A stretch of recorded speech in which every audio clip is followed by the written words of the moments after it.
araw sa atin lahat mga idol. Magkaroon na tayo ng ating capping mga idol. Yan. Dito nakabitan na rin at nasinad na rin natin yung mga idol. At na-install na rin natin yung ating ridge cap.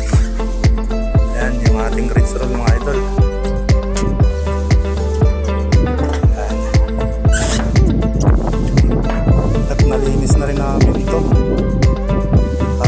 Itong naiwan mga idol, bukas to naka-schedule, bukas namin ito gagawin. Yan, na-stepin na rin yung mga idol. Yan, ano na lang, pintura, re-retouch natin itong ating fix screw. Kinulang yung pintura natin dito mga idol, kaya bukas magdadala tayo ng pintura para retouch na to. Hanggang dito lang muna yung ating video mga idol. Maraming salamat sa panonood.